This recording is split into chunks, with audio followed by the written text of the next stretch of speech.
Hello there, Brother Robert L. Stewart Jr., Bible IRS. However, this is a turn away.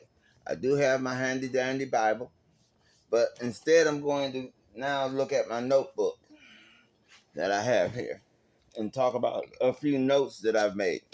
I still have my coffee, amen, and I have a cookie. But the main thing that I'm trying to do today is talk about how should a Christian vote. And I'm going to base this on Pastor Vadi and Pastor Parr, okay, Alan Parr, mostly on his video, because he went into more detail about Democrat and Republican, and I feel I should do the same. And I want you to look at his video because he has Democrats have certain policies that they're going for, and the Republicans have certain policies they're going for. And it's really dividing the country. It's October 29th, 2024 is when I'm doing this video. So I'm not thinking that it's going to sway the election, and I'm hopeful for my candidate for president as well. But what I'm really hoping for is that it sways elections down the road and down the ballot. Amen. So he talks about the Democrats, and he says that they talk about social justice, health care, immigration, environmental, and education. That's their five biggest issues. And he went into detail about how they feel about everyone, and he's pretty well correct. Little things I would tweak. Then he talks to the Republicans, and he says they talk about abortion, religion. Oh, I can't read my writing. Well, moral and family, school choice, and individual. Oh, I can't read my own writing. So what I need is actually glasses, which I'm going to get. But he talks about those being the choices for the Republicans. Let me see if I can catch it. Amen. Religious freedom, okay, and judicial appointments.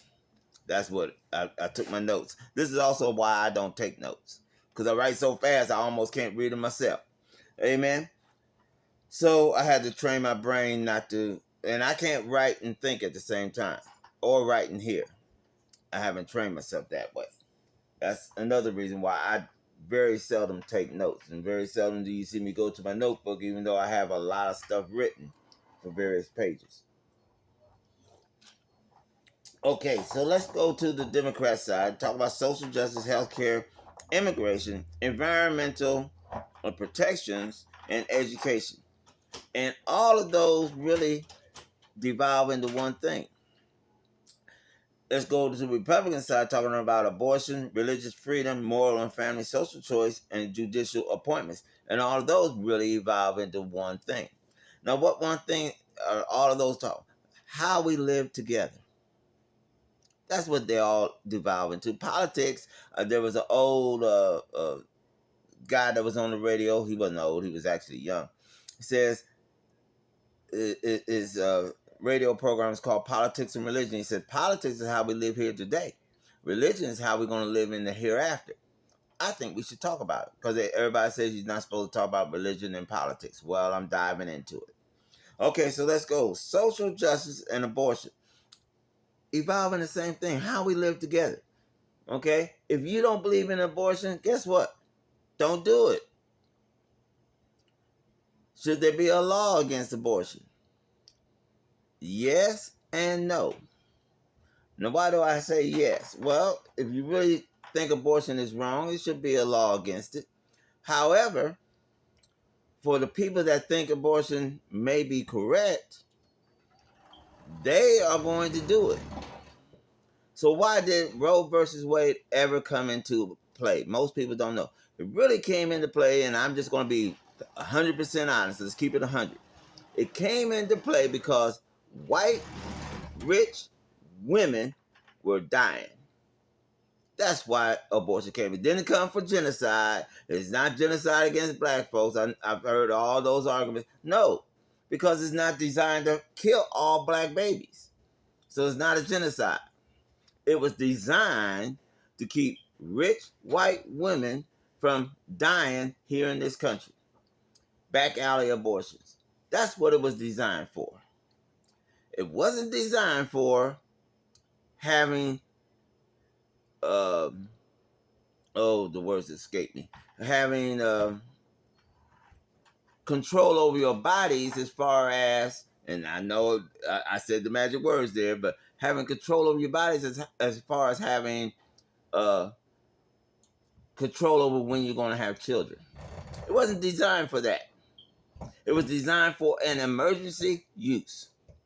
That's what the law was designed for and everything. Now, abortion clinics made money off of it. Why? How? Because there's a lot of women that need that. They make bad choices with men that make bad choices. Can't escape it. Both men and women made the bad choice, made the baby, and don't want it. For all you guys talking about babies and family, these are babies that are not wanted, period. And so if they're not wanted, they're not raised right. And God actually, for abortion, most people don't know it, God put abortion in the Bible. It's in Numbers chapter 6. Amen. Yeah, I got my Bible here.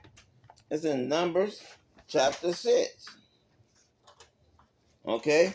And what it was for, that God put it in there for, is for the family to come together. It's in, Numbers chapter 5. Okay? And what I want you to say is, starting at verse 11, Numbers 5, and go all the way to verse 31, the end of the chapter.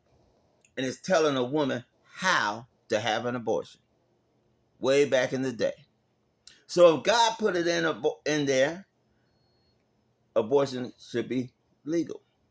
But it's not for emergency use. And I'm going to tell the story of, I know two twin ladies. One has had 6 or 7 abortions and can't have children no more because of it. Sad commentary, though. That's what happened.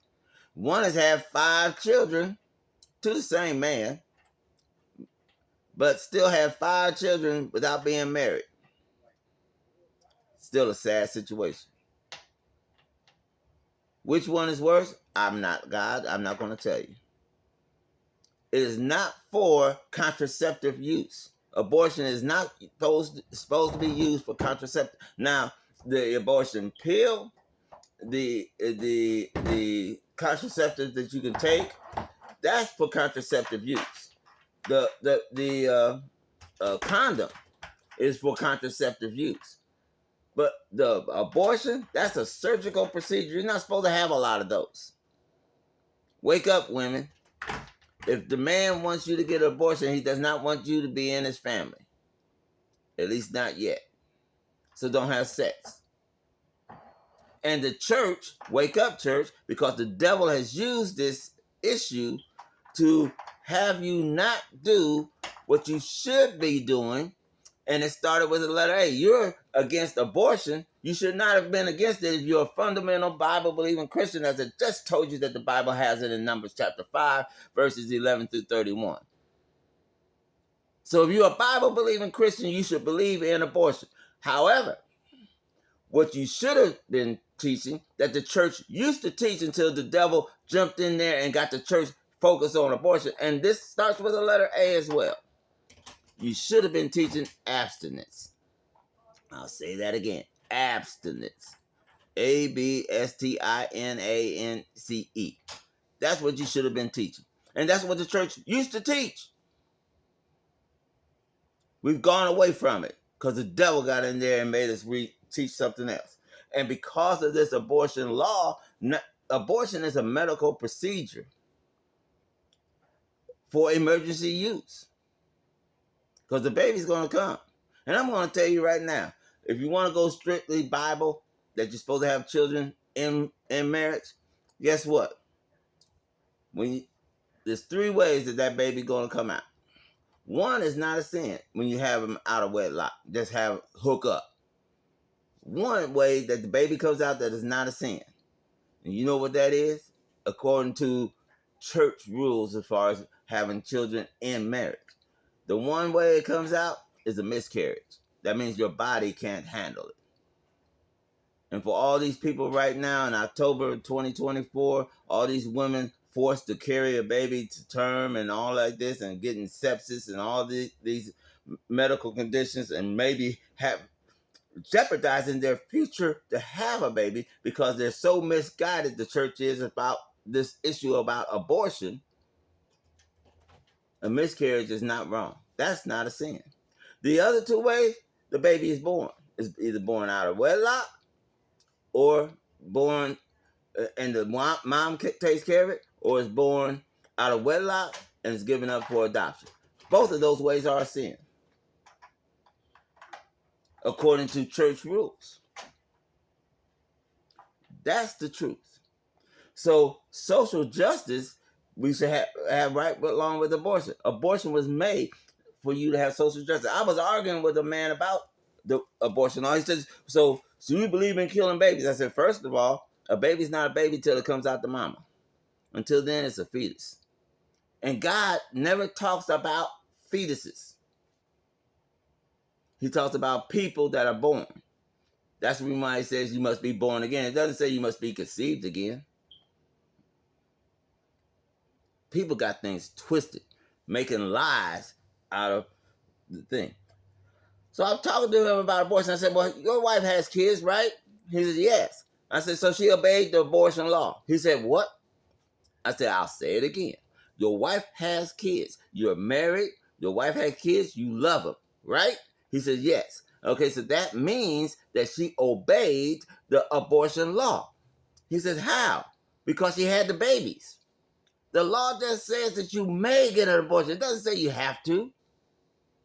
That's China that was giving abortions, and now their population's all screwed up. Abortion is not meant for that. It's an emergency procedure to prevent a social injustice about a messed up family. That's why I tie social justice and abortion together. Let's go on, because this video is going to be a little bit long, and I'm making it for you to understand. Okay, so talk about healthcare. Healthcare is another big issue going right along with abortion. But you can't take advantage of things like that. Making bad decisions as the bad decisions as the bad decisions. Come to tell you, it's not good for your body, woman. You cannot have multiple abortions. It's not good for you. It's a surgical procedure. Just like you shouldn't have a whole bunch at a certain point, your body gives out. I'm 66. I know what I'm talking about. My body's giving out. Okay? So now, healthcare and religious freedom. You should have the freedom to have whatever your religion is. I'm a Bible-believing Christian, and I believe in abortion. But guess what? I'm not mad at you if you're a Bible-believing Christian and you don't. You don't see the same thing I see when I read Numbers chapter 5. And I'm going to go into one thing here. And this water that causes the curse shall go into thy bowels to make thy belly to swell and thy thigh to rot. It's talking about abortion. It's talking about a poison. It's basically some water made out of the dirt of the temple. And I'm going to tell you right now, before you men get a good big idea, because we men do that. Don't go picking up dirt off the floor of the pulpit thinking that you're going to do the same thing as the law. One, it just said the temple. That's only the high priest could do that. The priest of the temple of Solomon. Don't go sweeping up dirt somewhere talking about I'm gonna do the same thing. That's fratricide. It's not murder when you kill a baby. It's called fratricide. I know because we had a man come in, rob a bank, shot a lady that was pregnant, killed the baby. We say that because that's English, but actually he was convicted of fratricide because that baby was wanted. Now, let's continue on. Religious freedom. Right now, the Republicans have something called a Christian nation. They're always saying the U.S. is a Christian nation. It is not. It is not a Christian nation. The forefathers, all of the forefathers came here and made this country because of religious freedom. And religious freedom doesn't mean just I get to be a Christian and to heck with everybody else. No, that's not religious freedom. Religious freedom means I get to worship my God the way I want to worship my God. You get to worship your God the way you want to worship your God. There's some churches, Bible believing, that's a snake church. They throw snakes across there. They got snakes crawling around. Well, guess what? I'm not going in there. I'm scared of snakes. And I've had guys tell me, well, you're supposed to have faith. I do have faith. But what about the snake? Did he have faith? Did he obey God not to bite me? I got faith in what God's going to say. God's going to say, don't bite Brother Stewart.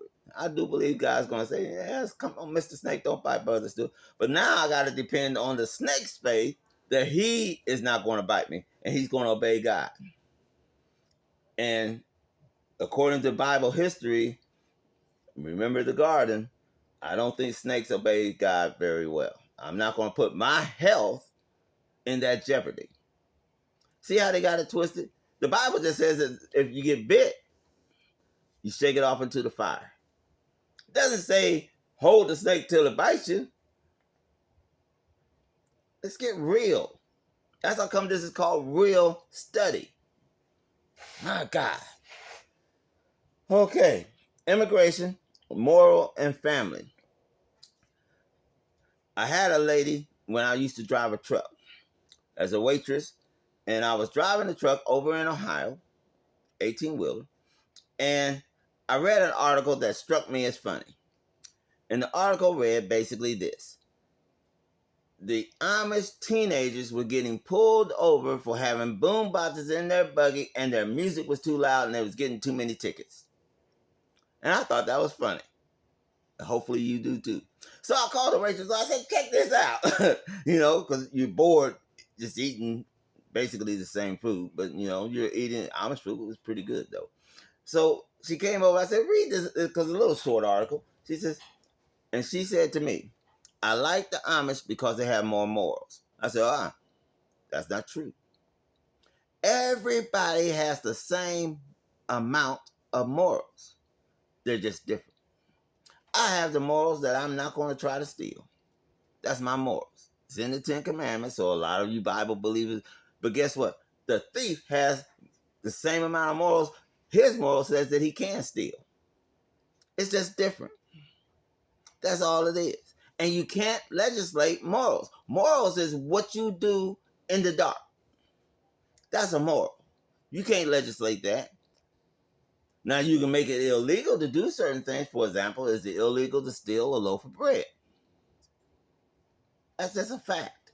However, mitigating circumstances, if you're super duper hungry, we understand. You still may go to jail, but we understand. Same thing. Morals is what you do. I can't legislate it. When we did the civil rights, we couldn't legislate morals. I can't legislate a racist person that's racist against black people. I can't legislate to him that he's not supposed to hate me. I can just make it illegal for him to hate me. He just can't walk up to me and hit me in the eye. That's illegal. It used to be, especially for police, if you really study history with a knowledge and an understanding of what's going on and everything, that a policeman could hit you, well, he fell. That was in the movie Godfather. The cop hit him, literally hit him. Boom! Stand him up. Yet, what was it? I fell. He knows he got hit. In the movie, the casino movie. What you gonna tell me today? The cop asked him. Well, I'm not gonna tell you nothing. My usual. Pow, ping, pang. What's he talking about? He's talking about getting hit with the billy club. That's what, pow, ping, bang. You know? So what you gonna tell me? Go F your mother. Pow, ping, bang. So and this is how the movie goes. Of course, he actually says the word. This is how the movie goes. I'm coming back too. He was not silly with the pow, ping, bang. This is what used to happen. And what does he say? So now what you gonna tell me? You still here? I thought I told you to go F your mother. Pow, ping, bang. You understand? It's illegal for you to show that hate. I can't make you not hate me in my heart. A lot of people are going to hate me because I'm telling you the truth about the Bible, and I'm sorry. I'm just tired. So, morals and family. Family is very important.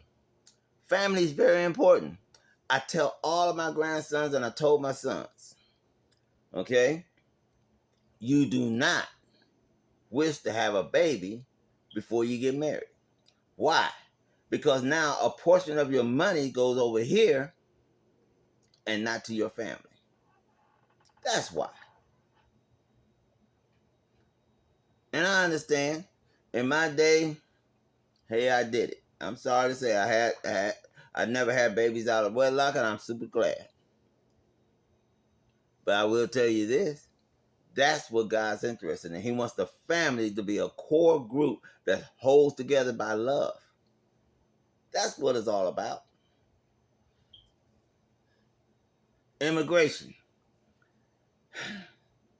Immigration, he says that for the Democrats. And he puts it under the Democrats, but guess what? The Republicans have been accusing the Democrats of just letting people come in. And it's really, it stonkers my mind because you're not thinking. And this is one thing, how Christians should vote. They should have discernment. How do you have discernment? By listening to what the argument is and seeing whether it holds together and makes sense. Just at a level that's not spiritual. You should also have spiritual discernment, which helps you to decipher the layers that people put on an argument so that you cut through all the layers and get right down to the chase. So let me help you out. Immigration. The Republicans have been talking about immigration since Obama came in. Okay? They didn't talk about it much with Clinton. But as soon as Obama came in, they needed something quick to do it. They didn't talk about it much with Bush.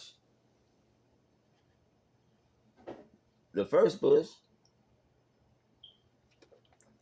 Didn't talk about it much with Reagan. They said, well, there wasn't that many people. All immigration is what it really boils down to. And if you ever see any of the old Westerns, you'll see where we came and got this land. We're mad at the farmers coming in, taking pieces of our land to farm when we want to run a lot of cattle. That's really all immigration policy is we want it because we're here. We're jealous of anybody new coming in. When this land is always welcome people coming in. We've got a lot of resources still in this land. We're not going to run out. We have a lot of opportunities. It's called the land of opportunity. Why? Because there's opportunities here. That's why it's called that. So just because a new person comes in, he's going to have an opportunity. That's what that's what the United States of America stands for. Don't be against him or her. Now, with immigration, I talked about all of that. They've never, up until October 24, passed a bill for immigration. As a matter of fact, right now, Kamala Harris is running saying we had a bill that Republicans and Congress liked. But the president to be, the ex-president, Trump, told him don't pass the bill. Why? Because he's not trying to fix the problem. And they've never tried to fix the problem. Obama was in there. They criticized him. He said, well, pass a bill so I know what to do. I'm the president. It's the separation of powers. Your job is to legislate the law. My job is to execute the law that you legislate. Pass a bill. Tell me what to do. And basically, they never did. I want you to think about that before somebody hollers about immigration to you. Well, evidently it's not a big problem because you're never trying to fix the problem. You do want to punish. That's not good. Environmental and school choice. Why am I kind of lumping those together? Environmental is how you take care of the environment. Do you have policies in place, or do you poison the air? Is factories right next to schools?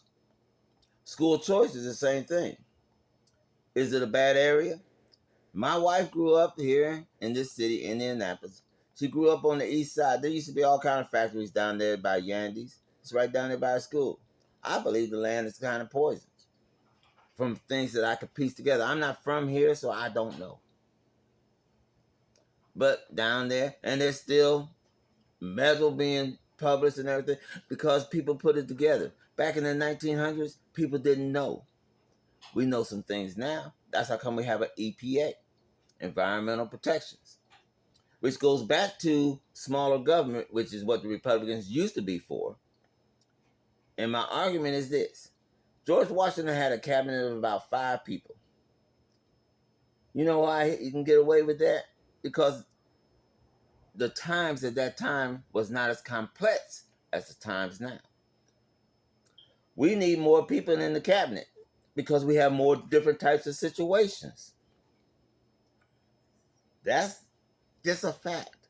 And besides, guess what? Since 1900, no Republican has ever shrinked the government because it really can't. Now, I will tell you this. President Trump has said that he's going to shrink the government. He's going to just slash jobs. But these jobs are needed. Like I just told you, the Environmental Protection Agency is needed. If you don't have an FDA, Federal Food and Drug Administration, then you can just make any type of food. Make it nutritious, non-nutritious. Say it's the most nutritious thing ever, and have 100% sugar. If you don't have an FDA, you can do that. And you probably would sell it because sugar sells. Think about it. But he's just going to slash those jobs, just take them away. Republicans right now are mad about the tax people coming, 87,000. Why? Well, they're there to replace them, but there's more people. I'm glad for if 87,000 auditors. They're not all auditors, by the way, but if it was, then they're going to go after the tax cheats, which means more money going to the United States government. They're not going to come after you unless you're a tax cheat. If you don't cheat on your taxes, they can have 1 million extra auditors. You don't care because you do your job. You're a good citizen like I am. I pay my taxes. Bottom line. Why are you upset? Because the rich folks that do cheat on their taxes told you to be upset about it.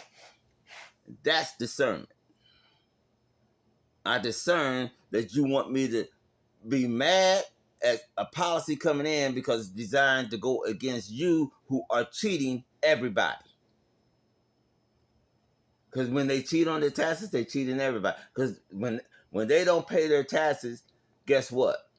The government doesn't have enough money to build roads for infrastructure. Oh my God. Education and judicial appointments. We need to be educated. One, so that we appoint people. I got so mad at the justice system here in our city because it wasn't right for juveniles. At that time, back in the 90s, it wasn't right. I'll be honest with you. Because I had to go through the juvenile system for my son. And so I'm down there for 3 straight days. And I'm just looking at people going in and in and in. And I've never seen not one person come out happy. And I told another guy, I said, have you seen anybody come out happy? He said, yo, I've been here 3 days. I ain't seen nobody come out happy. You can't tell me that the police is that good. That they catch only bad guys. For the most part, they do. But every once in a while, it's situations that's not like that. And I know it ain't. That's what the prosecutor's for, to prosecute the case that he thinks is the bad guy and to make the case airtight so that the bad guy goes to jail. But the United States system, juvenile and adult, was set up in the beginning so that the innocent person goes free. And I would rather have 100 innocent people, 100 guilty people go free than one innocent locked up.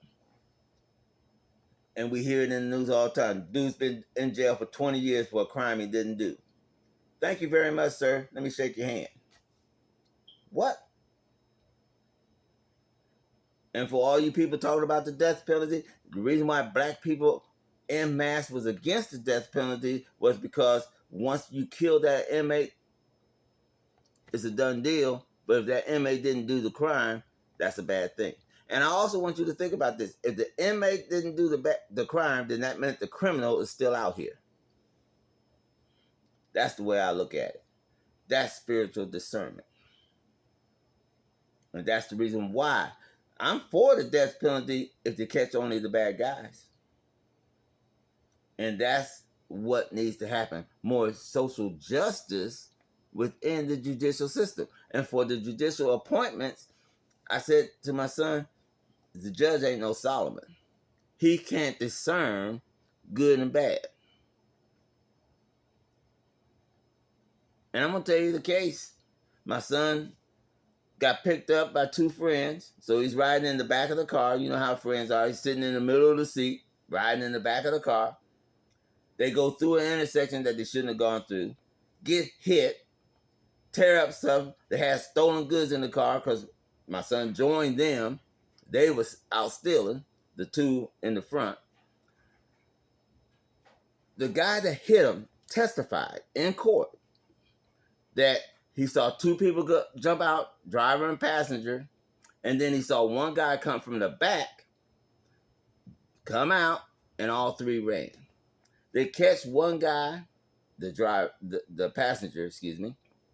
They never caught the driver. They caught the one guy, and they caught my son.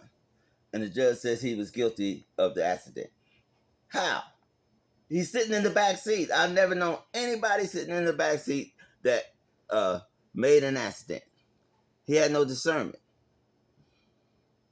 What he did have was punishment in his mind because my son had been before him before because he had skipped school. He says, next time you see him, I see you, I don't care, you're going to jail. My son didn't go to jail. Punished him, gave him unsupervised probation, and sent him home that day. But just put it on his record. And consequently, because he put it on his record, guess who had to pay for the accident? What kind of social justice is that? That's probably why I'm in the financial straits I'm in. Because now I can't get a second mortgage for the house. And there's all kinds of social justice. If you go to jail as a Bible-believing Christian, gun-toting Christian, somebody breaks into your house, 4 o'clock in the morning, you shoot them. You're going to jail. Guess what? You now got to get a bail bondsman. I hope that you work at night and was just off that night because if you work in the day, they're not going to get to you till 9 o'clock. You're late for work. Might get fired. The system is set up against people that are not rich so that it's set up for their downfall. And that's bad. And I don't know how to cure it because it's been going on too long. But if you're rich, you can skate through. And that's a problem. Yeah, I know this video is long, but I'm doing it. I kind of skipped over, excuse me, I kind of skipped over school choice. School choice is designed because it starts with the voucher program. We're going to pay for vouchers. If I'm not able to afford the school I'm going to, a parochial school or a school that charges tuition, if I can't afford it, my son can't go. My daughter can't go. My daughter's 10 years older than my son, so it's actually my stepdaughter, but irregardless. So I tend to think of my sons because I've already paid for her education. That's what school choice is all about. I'm going to pay for you to choose to go to a better school. And you say, well, what's wrong with that, Brother Stewart? Discernment. What happens if you can't go to a better school? A more privately funded school that's got a lot of money? What happens? Well, you need to have the school board get the school taxes, usually the property tax, so that that school gets money so that that school can be better.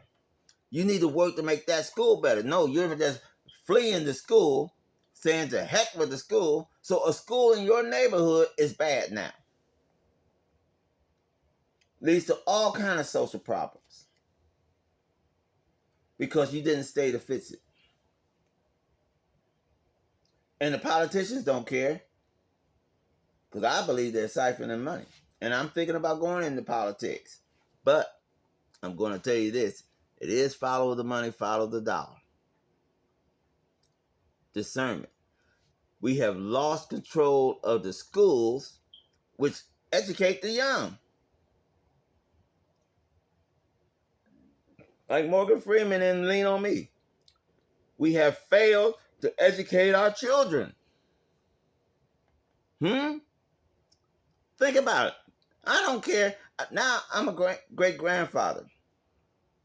I have no stake, so to speak, in schools, but I do. Because if the children are educated, they're making bad choices. I need schools to be better. Stay and fix the problem. Help me because I don't have all the ideas. You have some. My God. Environmental protections. Let's protect the environment. Think about it. So how should a Christian vote? I'm going to tell you, I'm voting for Kamala Harris as a Bible-believing black male Christian. And I know this is not going to get out in time, but I want people to look back on your choice because a lot of people now looking back on 2016 that chose Trump, that stayed home because, be honest with you, the Democrats had not stayed home because of Hillary, because of the misguided thing about abortion when Hillary says, well, I'm for Roe v. Wade. And they thought, well, she's against babies, which she isn't. She has baby. Chelsea. Okay? She's not against babies. But because the devil stirred up the mess of this, and now we don't have a lot of social programs set up to help people that fall through the cracks, to help people go on about their way, life. But I'm here to tell you, you need discernment because if you don't have discernment, you'll fall for the tricks of the devil. And the church has fallen for the tricks of the devil when he pushed this abortion issue onto the church. The Roman Catholics was just honest. They said, look, we're against abortion. We're going to tell you that in front. And we're also going to tell you if you ain't married, don't have sex. Period. And that's been their policy. And that's what they've taught. Now, has it came to fruition? No. Social around them. Because guess what? I went to a junior high that was right across the street from a Catholic school. So our social climate around the Catholic school influenced the teenagers. And I'm going to tell you right now, I wasn't sexually active in junior high and high school, but I can tell you what was said about Catholic girls. Yeah, they got a skirt, but they're racist. Why do you think they have so much in sex pornography? Why do you think they have the Catholic schoolgirl uniform so much? And they're killing the virginal innocence of women, which also kills, guess what? The love they have for their eventual husband. My wife and I both confess to each other. Okay? Like I said, I have a stepdaughter, so obviously my wife had sex before marriage. And I also, when I was up in, and I'm going to tell you where I'm from, Fort Wayne, Indiana, when I was up there, I had a lot of sex before marriage. Bottom line. But we both confessed to each other, wish I'd have gave my virginity to you. We love our daughter. Don't want her to go away. Do not get it twisted. But we wished that we had came to each other pure. But 2020 is hindsight. Hindsight is 2020, excuse me. Yeah. Looking back, I wish that, but I can't help that. And this is our problem now, society. We have taught girls, oh, it's all right to go out and explore sex. For what? I had a girl tell me, "Well, I'm gonna see whether I can get one that fits."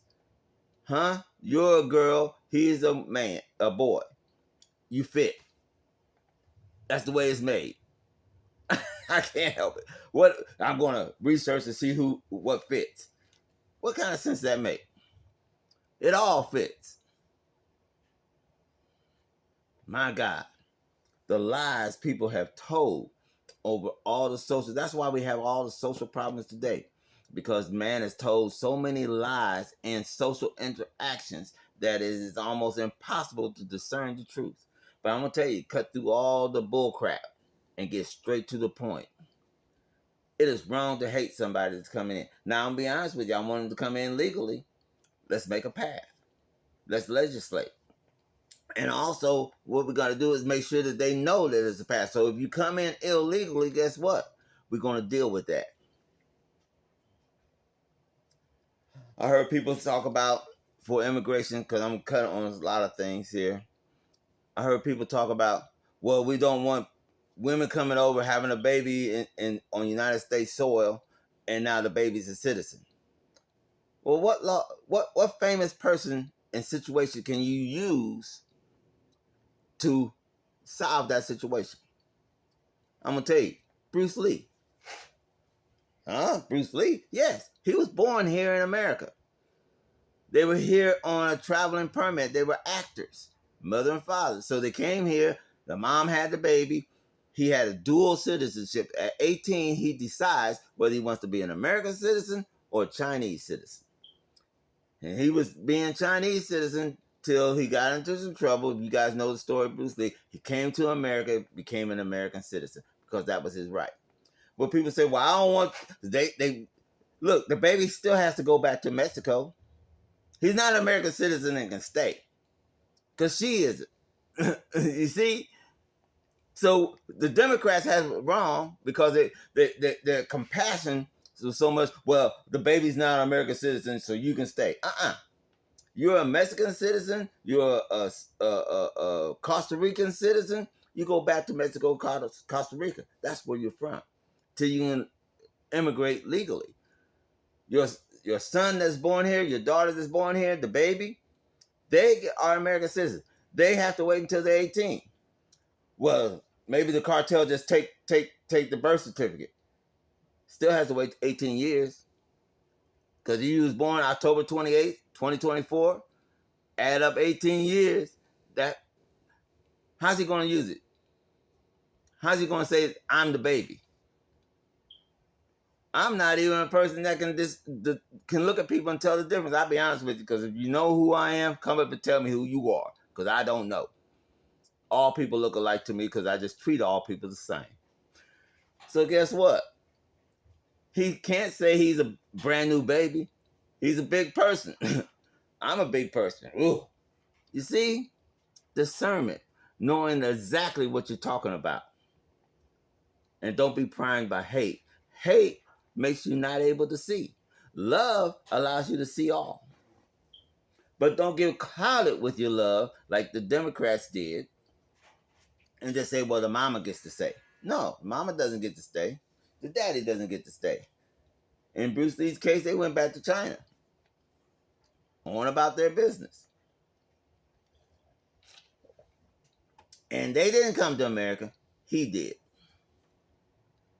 That's how you solve it. Already on the books.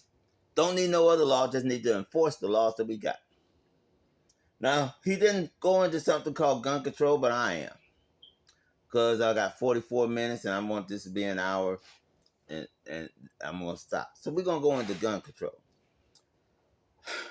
I am, as you guys know, I normally wear a hat. My hat does say that I used to be in the Army. I was Army infantry. I'm a Desert Storm veteran. And I was infantry for 13 years. Okay? I have shot an M16.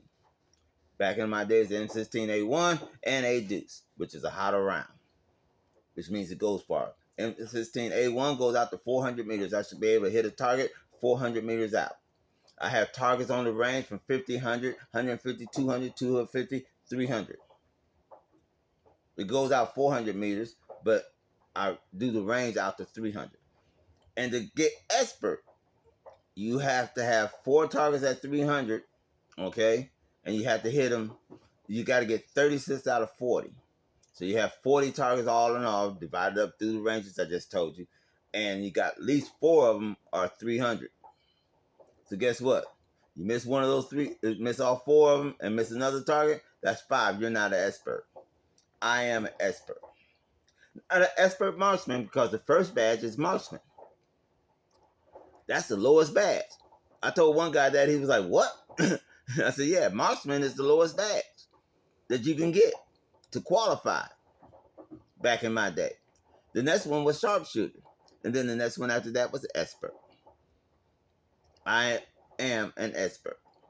I have an expert infantryman's badge, which you can't get unless you shoot expert back in my day. Amen. But with all that being said, you have to understand that M16 is made, and subsequently every gun after that is designed to kill multiple people. It's not designed to hunt. It's designed to kill multiple people. It's not designed to shoot one. That's a sniper rifle. And they got some good ones out there, believe me. Okay? I suggest you look at the first Trump assassination attempt, where the guy did the shots, and he does the shot that the snipers for the people that protect the Secret Service shot back, and he had that rifle, and it's $15,000. The average homeowner ain't shooting that. I looked at it, I was like, woo, I would love to shoot that, but I don't have 15 grand to spend on a weapon. But it was accurate. This is the deal, though. That M16 is designed not to shoot one person. That's how come the guy missed. Because anybody can miss at any time. We're not perfect. But it's designed to suppress the enemy and kill the enemy. That's what it's designed for. There's videos where the guy's shooting like this. He ain't aiming. What's he doing? Well, while bullets are flying down range, the enemy ain't up. It's suppressing the enemy,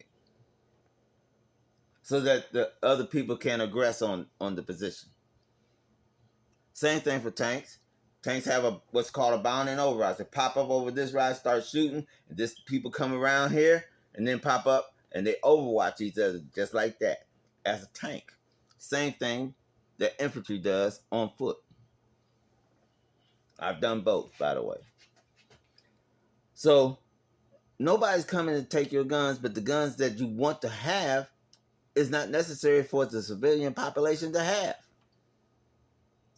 That's what your guard is. The National Guard is for. It's not designed, and I'm going to go against the government by myself. Good luck with that. I was in Michigan as an Army recruiter, which means I'm in full uniform. And the guy says, well, what if you came up to take my guns? I said, well, first of all, you need to give them up. But I'm going to tell you, you find a guy like me, I'm a liberal. I told him, I'm a liberal, and I don't own a gun at my house. So you find a guy like me, you give me your guns, I come up, inspect your home, don't see no guns, then you go back and get the guns from me because I'm going to hand them back to you. I said, that's what you do. But if you stand on your porch and I come up there and say, I want your guns, which, by the way, the Army's not doing, unless you get militarized by the president, which is, we got laws against it, but Donald Trump said he's going to use it anyway. That's why that's so dangerous, by the way. If I come up and knock on your door as an Army sergeant, that I was, staff sergeant, I knock on your door and say, I want your guns, you need to give them up. Because guess what? When he said, well, I just shoot you. I said, well, you know what happens when you shoot me? Because I've already given orders to the squad that's behind me.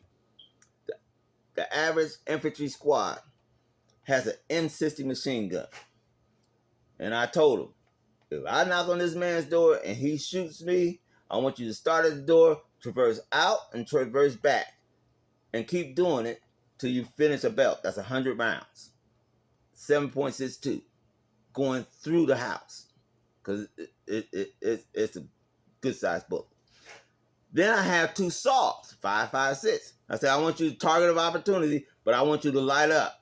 And I want rounds going down range. And guess what? When I was a sergeant, guess what they said? If I said jump, they didn't tell me how high. They didn't ask how high. If Sergeant Stewart, me, say jump, that meant your feet get in the air. Then you ask me how high. If it ain't high enough, I tell you to jump again while you're in there. You better be I'm Dr. J. I ain't playing. So the thing about it, guns. You're trying to hide guns from me. That's just the automatic weapons. Then I got an M203 that's shooting a grenade. It's dropping a 40 millimeter grenade probably through your upstairs window where your children and wife is. Because I don't care because you're going to shoot me. The Army don't play fair in war. I know how politicians do it, and I don't care. Vietnam vets, we had all that politics, don't shoot over here, don't shoot over there. And they had it in second and third Afghanistan war and Iraqi war. That's politics. When we went over in Desert Storm, it was gloves off. That meant I shoot where I want to shoot. Now I have some rules. I have a Geneva Convention. I only want people of war. But people of war means you on the other side. Give up. Because I'm coming. And like I told my squad mates when I went over there, I'm coming home. Now, I don't care what everybody else in the Army does. If I go to war, I'm coming home. And all soldiers have that. It says in the movie Patton, you don't get to die for your country. That's not your job as a soldier. Your job as a soldier is to make the other person die for his. That's the movie Patton. Suggest you watch it. I'm here to tell you, boy, discernment is hard. Christians are hard. But with the most loving people, I don't want to go to war. I like peace. And anybody that's gone to war, guess what they want? Peace. They want peace. So this is what we're talking about. And people that talk about, well, the United States is going to kill everything. I'll be honest with you. I'm so proud of the American military, all forms of the branches, to include the Coast Guard. They do a wonderful job. And I'm here to tell you, if any enemies are listening, trust me, you do not want America to go to war against you. Because they may come with the gloves on, politicians right now, talking about just shoot every left-handed person. No, that's not how it works. When we come in, when we're really, truly tired and mad because you're doing stuff to us, guess what? That's toast. And I had a guy who wanted to join the Army when I was an Army recruiter. And he wanted to be a chaplain assistant, and I refused to put him in. I told him, I said, I'm not going to put you in the Army. And he begged me and his daddy begged me. I said, because it's not World War II anymore. A chaplain's assistant don't stay in the rear. And I told him, I'm an air assault.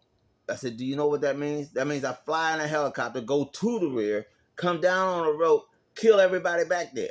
Because if your pay ain't right and you don't get no food, guess what? The infantryman on the front line, he can't fight. My job is to disrupt your infrastructure of the war. And I do that over and over and over again. That's what war is all about. I'm supposed to tear up stuff. I'm crazy. But I'm the nicest guy and probably the smartest guy you ever heard of. Try me. So with all that being said, it's 54. I want to wind this up. Discernment. Just because a guy talks big and bad, Kamala Harris don't talk bad about our enemies. You know why? Because she is big and bad. Teddy Roosevelt says, speak softly, carry a big stick. The American military is a big stick. Kamala Harris, she'll probably use it if she has to. But up until then, she's going to speak soft. I don't have to threaten. The baddest boy on the playground, whatever playground, schoolyard you grew up on, the baddest boy, he didn't have to say, I'm going to beat up everybody. It was already known. He could beat up everybody. And people used to say, don't mess with him. That guy, what we used to tell people that come to our playground that wasn't of our neighborhood, that guy can fight.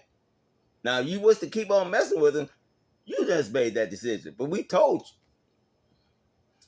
I do have to tell this story because I love it. So, had a guy come to the neighborhood, started messing with a boy. We told him, don't mess with him.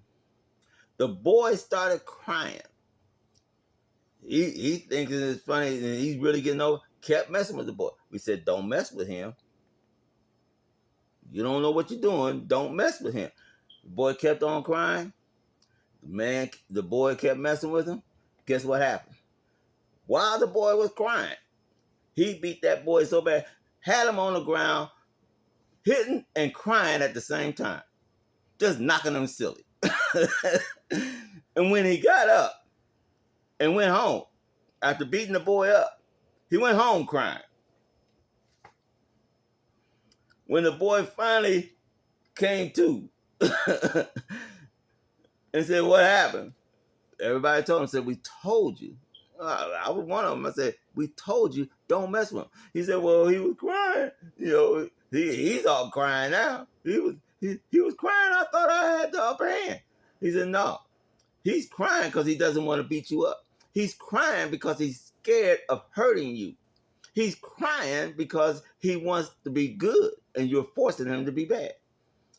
And you forced him long enough to where he just decided, I'm going to mess him up. And so he did. And the reason why he goes home crying, not because you beat him up. Boy didn't lay a hand on him. That boy, he beat him down. I'm here to tell you. He's crying because you forced him to hurt you. And he didn't want it. That's how Kamala Harris probably is going to be as a president. And I could vote for that. Speak softly, carry a big stick. Enemies of the United States, understand the American military is a big stick. And we can use it. We don't want to. We love peace. Because now with peace, we don't have to build tanks. We can build cars.